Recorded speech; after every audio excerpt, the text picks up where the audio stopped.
everyone, I'm Sascha, and today we're going to be reading The Snowy Day by Ezra Jack Keats. Thank you to Scholastic for publishing this great book. Now, before we begin reading this book that's all about snow, let me ask you a question. Have you ever seen snow? Have you ever been in it? How can you imagine it might feel?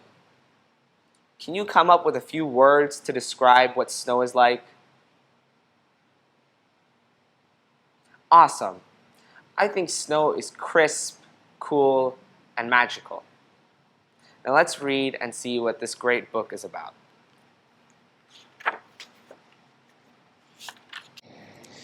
One winter morning, Peter woke up and looked out the window. Snow had fallen during the night. It covered everything as far as he could see. After breakfast, he put on his snowsuit and ran outside. The snow was piled up very high along the street to make a path for walking. Crunch, crunch, crunch. His feet sank into the snow. He walked with his toes pointing out like this. He walked with his toes pointing in like that. Then he dragged his feet slowly to make tracks. And he found something sticking out of the snow that made a new track. It was a stick that was just right for smacking a snow-covered tree. Down fell the snow, plop, on top of Peter's head.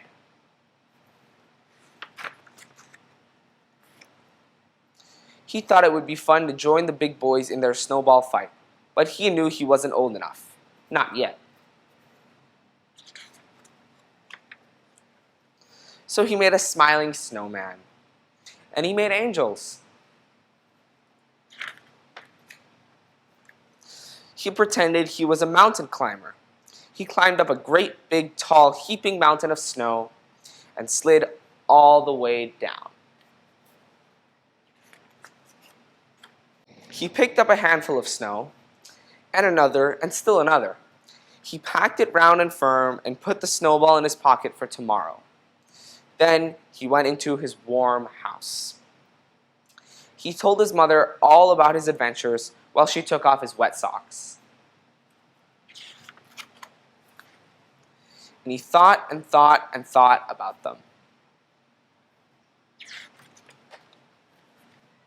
Before he got into bed, he looked in his pocket. His pocket was empty. The snowball wasn't there. He felt very sad. Now, what do you think had happened to the snowball? Right, because he was inside and his house was warm, the snow melted and it became water.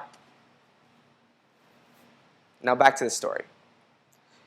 While he slept, he dreamed that the sun had melted all the snow away. But when he woke up, his dream was gone. The snow was still everywhere. New snow was falling. After breakfast, he called to his friend from across the hall, and they went out together into the deep, deep snow.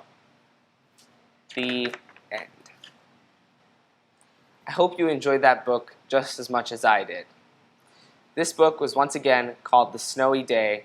I'm Sascha. Thank you very much.